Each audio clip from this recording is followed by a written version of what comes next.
Okay, today we're going to be tying tops of trees. We're probably going to be showing you mostly nobles. They take a little bit more work than the grand firs. The grands are pretty easy. This tree is one that's going to need a lot of work as well. So the tools that you need to have pruners with you. I always keep mine in a holster every day of the year, 365 days a year. I'm walking around with this thing on my hip because I have berries and whatnot on my property. You need sticks. I keep just a bunch in my back pocket. My partner who's recording right now has a tool belt that has them in there. And then you need twist ties. I just keep them in the back pocket. I'll show you more of these. This is a 10-inch twist tie. We've used 8-inch in the past, but sometimes 8-inch is just a little bit short. So we have 10-inch twist tie today, sticks that I cut in my garage, and the pruners, and you're ready to go to work. Okay, one thing you're gonna notice is there's no consistency. We're going to do several different trees. None of them are going to be alike, and no two trees are going to be alike. So when we're shearing, we're just creating that 40, 45 degree angle, what it is, and just cutting lines. That's easy. Tops are not easy. You got to figure out this bud's going this way, this one's going that way. What can I turn up? What can I leave with a trying to get a terminal bud and something that'll grow straight up next year.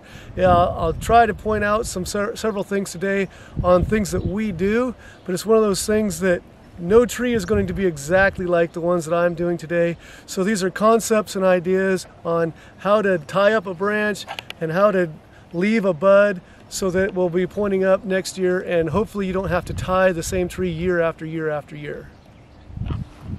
Here's a couple things when tying tops on Christmas trees. Number one, they do have a hormone that says we need to have something going straight up. So if you cut the tops, they're going to try to send stuff up. Usually they're going to send multiple. So the tree is going to send something up. If you be careful when you cut a top of a tree, because once you cut it, it's going to try to create multiple leaders. If it does, remember, you get one branch growing vertical. Everything else is supposed to be mostly horizontal. Cut the rest off. No two trees are alike. This is not like shearing Christmas trees where you just cut the angles and then make it symmetrical. Every top is going to be different. It's actually more of an art than a science, but you just need to understand the chemistry of the tree. We're doing the tops now. While in early or mid-July, when the tops are still flexible and we can tie them on, we will come back and shear these and get the shape, but we're getting the top that we're going to shear to done now, and that's the priority. Shearing can be done for another month easily. Tops, you got to do it before the tops get too hard. Take time to do it right. You're going to be up and down a ladder, you're going to tie it. You need to tie it tight. It's going to probably require at least 2 ties on the bottom trunk and then 2 up here, sometimes more.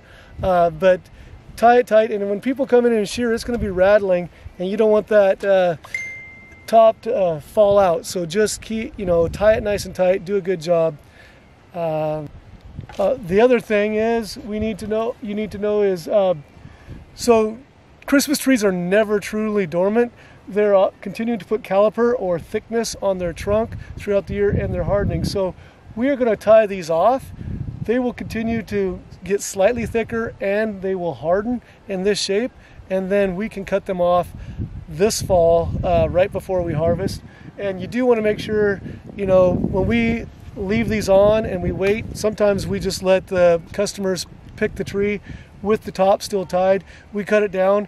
We need to make sure we cut this off before we put it on the shaker, because sometimes we still have the top there. We put it on the shaker and this breaks off, and then we've got the extra weight of the stick and it pulls the top of the tree off, and now we've got a beautiful tree that has flipped the top off and it's no longer beautiful. So even if you leave the tie on there right up till it's been cut down, make sure you cut this off before you put it on the shaker. Grand firs get new tops easily, so do Dougs. Nobles and Nordmanns are much harder to get this top to grow up straight. So, if you want 10 inches of leader and you have 12, but it's got a terminal bud and a whorl, leave the 12. Okay, but if you want it 6 inches, 8 inches, a foot shorter, then go ahead and cut it. But if you're only going to shorten it a little bit, it's not worth losing its natural leader. We'll start off with a reasonably easy one, but it does need to be tied. Here's a 7-foot tall tree, approximately 7 foot tall, pretty full. The leader is about the height that I want, so I'm probably not going to have to cut it, but it's just not straight. So we're going to get this thing straight up. It tried to grow. It's a leader that was cut the year before, and so sometimes they have difficulty growing up from the beginning. So first thing, I'm going to position my stick against the trunk of the tree, and I have to tie it down twice. So you need at least, actually, before I tie it off, we want to get rid of these extras. So the tree gets 1 leader or 1 branch growing straight up. So I'm going to find any part of this is vertical, get it out. This is trying to become a leader. It needs to get out. This one that's trying to grow up, I'm just going to find an outward facing bud on this one and leave it here. And I'll go ahead and look at these, find some buds that are pointing out, and I'll get rid of that. Get rid of that. So on each of these that I'm clipping around the top, I'm finding an outward facing bud and leaving it there. This whole thing that's growing up, I'm going to get it out. And this branch that's growing inward across the middle, that's going to go out. So I got that out there. Now I'm just going to simply tie this thing straight up. I'm going to go down the trunk, and I'm going to tie with a twist tie down here low. And it takes several twists to get the tie tight to the tree. If you're not going to tie it tight to the tree, you're just wasting your time. Get it so that it's firm in there. These sticks need to be in there till almost harvest time. So they need to be able to stand up to the wind, birds flying around. So give it several good twists. And once I get the stick tight in here, now this one's gonna take 2 ties on the top as well. I'm gonna first tie it back to getting straight up. And then that's, because there was a bend in the top, it's going to shoot it over there. So then I'm going to tie it up straight again and to get this thing going straight up. So my lower tie to start it in the right direction.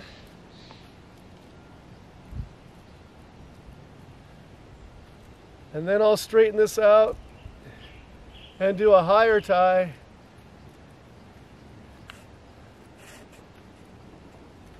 So that we have a leader that's growing straight up and down.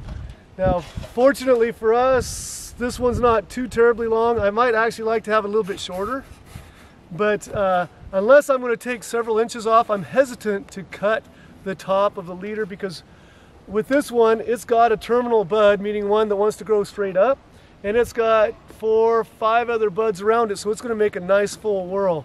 If I was to cut this top and take a few inches off, which would be ideal for the height of the tree, now I'm going to have no top whorl, and I'm going to have a bud that's going to want to start out the side and then turn up, and I'll have to tie it again next year. So hopefully by not cutting the top whorl, the very top of the tree, I've got a terminal bud and the whorl still there.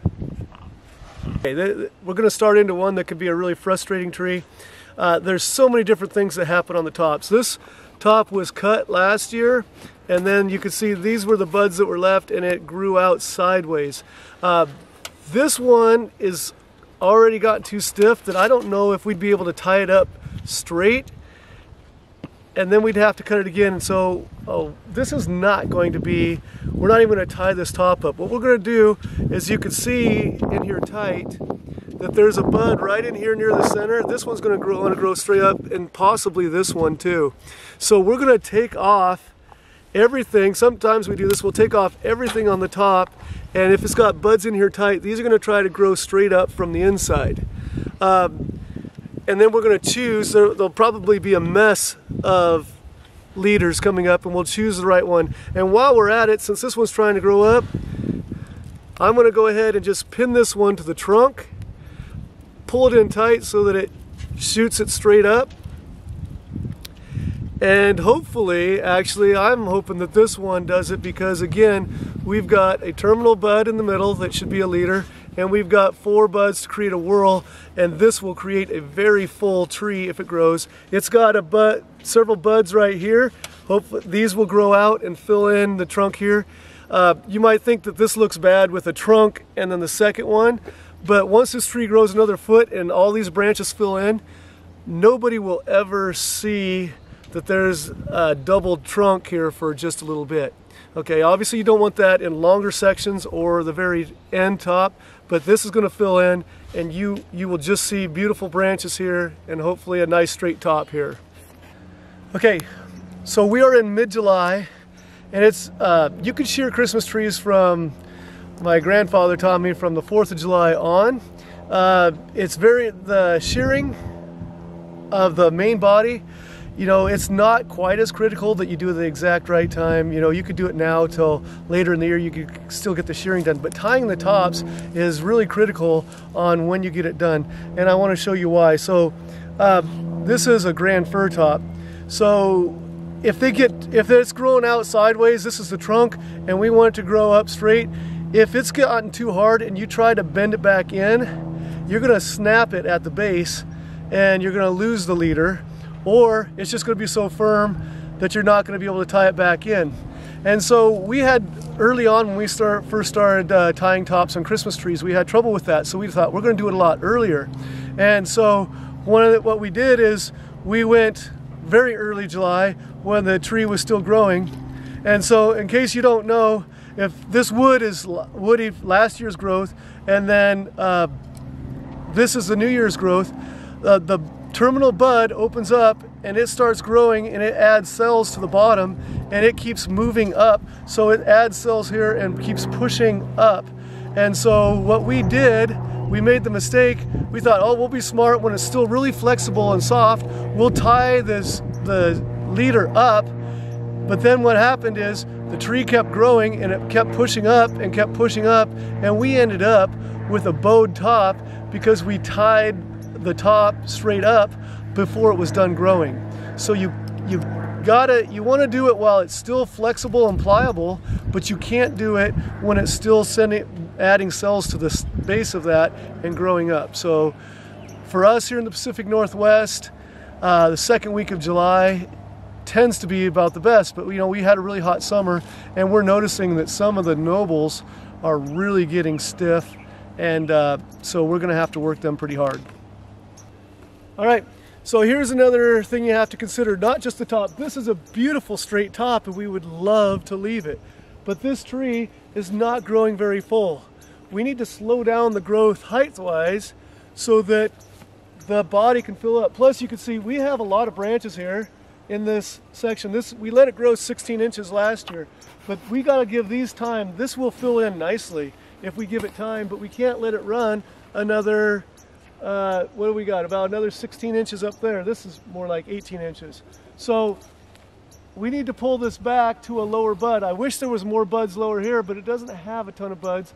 But there is a bud here, 1, 2, 3 right around here, and one right on top of that. So we'll get a good leader out of one of these, and hopefully these other ones will grow into more of a whorl. So I am going to cut just above this one that's above the grouping, where I angle away. I cut, so the bud's on this side, so I cut up towards it.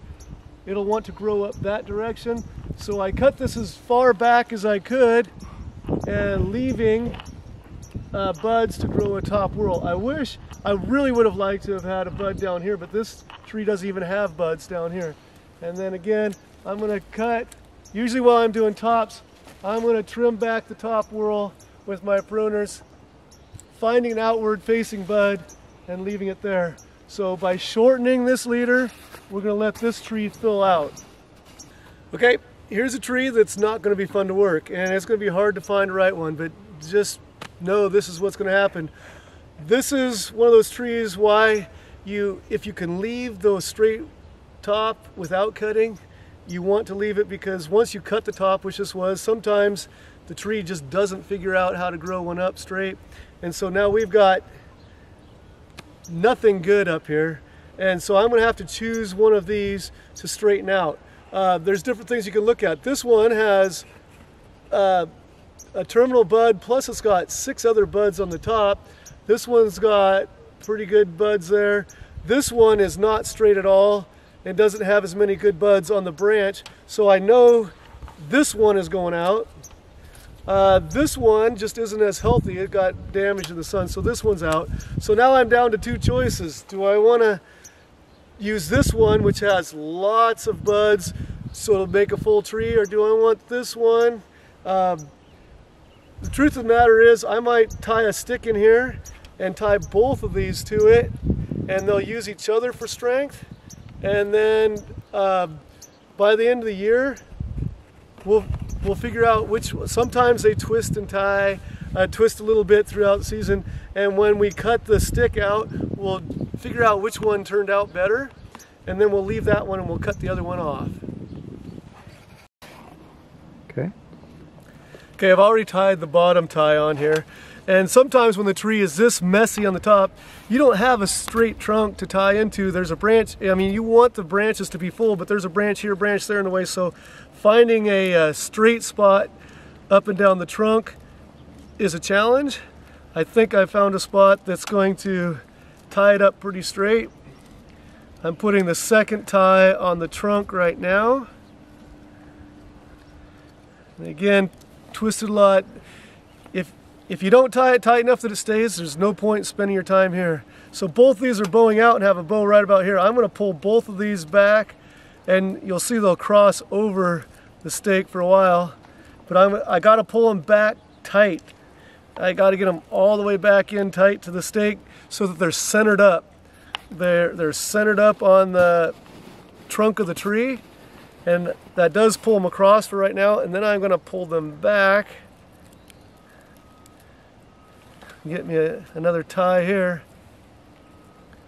And now I'm going to tie them up straight here, and they're going to use each other to stay tight, and the stick that I put in there. This one is trying to bow out a little bit. I'm going to tie these two to each other just gently, just to pull that one back in. So on this tree alone, I'm using 5 twist ties. That's not unusual. This, where they're tying to each other, and it's soft tissue, I'm tying very gently. But when I'm tying it to the stick, I'm tying it in hard. And so now everything's coming up the trunk. Again, both these leaders have lots of buds that could potentially be good side branches, and they have a terminal bud and lots of buds on top for the top whorl. We will want to cut one of these out before growing season next year, so that the buds that are in here will have room to grow on the one that we leave behind. Got it? Yep. All right, this is a real easy tree as far as having to cut tops. We did cut the top leader last year, and then this one did decide to grow up straight. It didn't grow very long, but that's okay because we didn't want a lot of growth. But we'll leave a terminal bud up here, and it's got side buds. But now we got to get rid of the extras that are trying to grow up straight. So this one and this one will come out. I need to find an outward facing bud on this one, and hopefully find another outward facing bud right down here. You probably can't see it on the camera, but that's there. And then we'll do the same here. So now we've got this that's going to grow straight up, and this one will naturally want to grow straight up next year. So this is going to be nice. We won't be tying this one next year. Okay, here's a tree that was probably about 8 feet tall last year, and it's close to 10 feet tall this year. It was nice and full lower, and then it hasn't had a chance to fill out. So again, we have to slow down the growth of this tree. One, we don't want it too tall, although people love to get trees over 10 feet tall in the higher ceiling homes that we have now. But we have to let this fill in or it's not any good. So fortunately, we have a branch that's coming up fairly straight. We're going to cut off these again on the side, finding outward facing buds, and there's plenty of buds on this tree. This is a good tree to fill in here. These side branches have buds all over the place.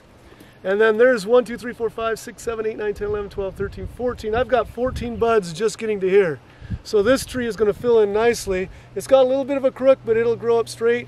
And so sometimes these buds are starting to try to grow already, and I can see this one is turned here on this angle and wanting to shoot straight up, and it's got 13 buds below it. So I'm going to cut this here. That's only leaving 7 or 8 inches.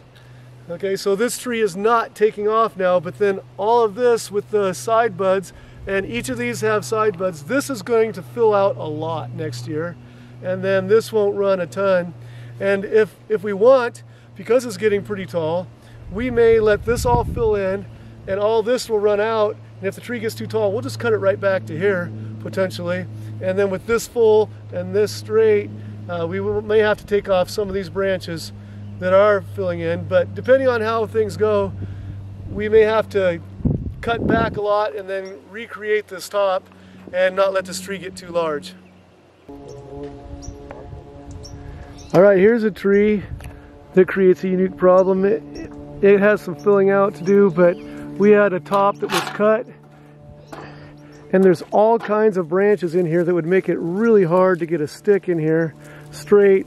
This one could potentially tie up really straight, but I think it'll be a lot easier.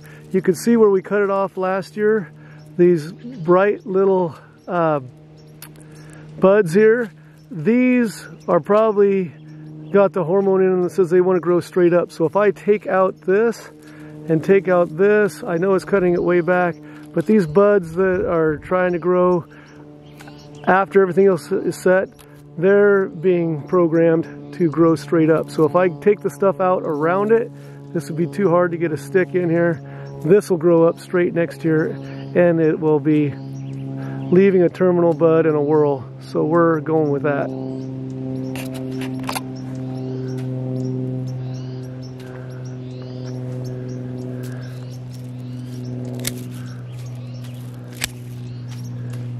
I'm going to give it some space so it's not too crowded up here.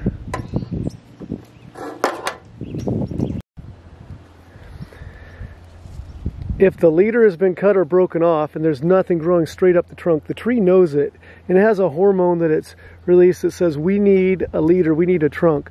And then, so this leader has been cut off, and so this is not natural in a noble where we have buds this close to the trunk on the laterals or side branches. But because this tree knows that it needs a new leader, it's putting out buds close to the trunk, and it's on the top side of the branches. So this one, and this one will grow straight up next year, and they will try to become leaders.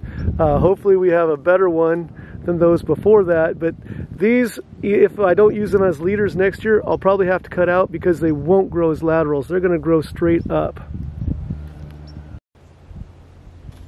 This tree is more indicative of what a normal noble will look like. When it grew its natural leader, it's growing straight up.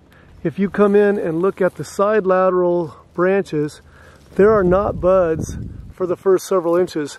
They don't want to be growing their branches on the inside of the tree. They want to spread out. If you come out here further and further, you see multiple buds out here where there's going to get more sunlight. That's where the tree naturally wants to grow it. So this has already got a leader, so there's not buds trying to grow up in here and grow new leaders. All the buds are further out on the laterals or side branches. And this tree is going to grow nice and full. If you look at it, we have 1, 2, 3, 4, 5, 6, 7, 8, 9, 10, 11, 12, 13, 14, 15, 16, 17, 18, 19, 20, 21, 22. I mean, we've got a lot of buds on this tree, so this is really going to grow in full. Here's what I'm honestly conflicted on. Really nice tree, a little bit thin up here, not bad.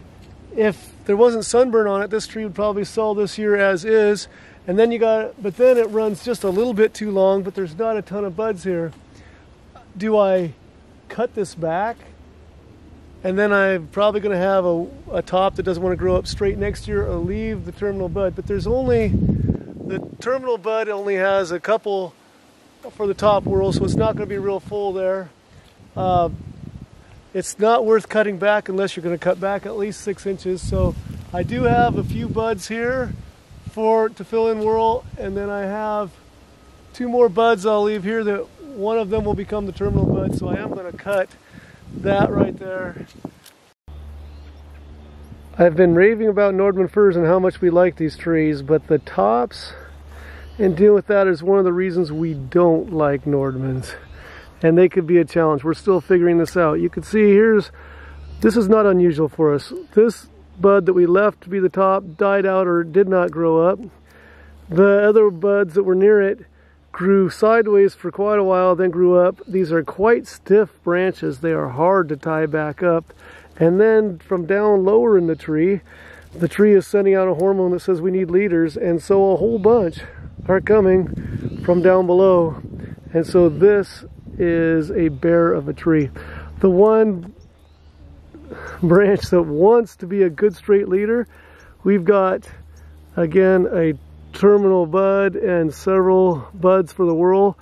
This is a good one, but it's coming, well, it's only from 4 or 5 inches down the tree. So I'm going to go ahead and tie this one up and then cut these other ones with outward facing buds, and this here will become my new leader. Here's a nice full tree. It's got the sunburn, but that'll grow back, and then it's got way too long of a leader, probably 2 feet. So we want to come back to about 8 inches, but the nice thing about this tree is it's got lots of buds. I hope the camera is focusing in on this. So there's multiple buds everywhere, so it's going to fill in. As we go up, there's a little bit of gap between buds here, so I'm going to choose to leave a lot of these buds that'll grow sideways, and then I'm going to choose this to be my terminal bud right here, and I'm going to cut at an angle from the back side,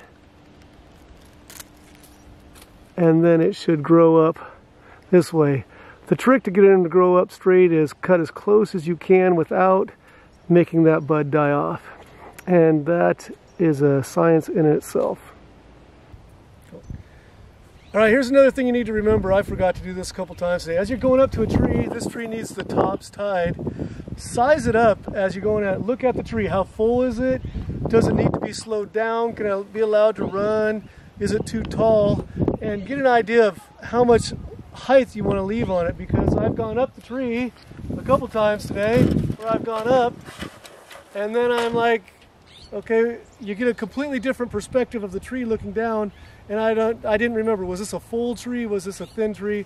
And so you want to do a top designed to go with the rest of the tree. So remember, as you come up to the tree, size up the tree. What do I need when I get to the top? And then look to make that top. Thanks for joining me on the Flanagan Homestead, where Christmas trees and tying the tops on them are my business, teaching and including horticulture is my job, and outdoor projects are my passion.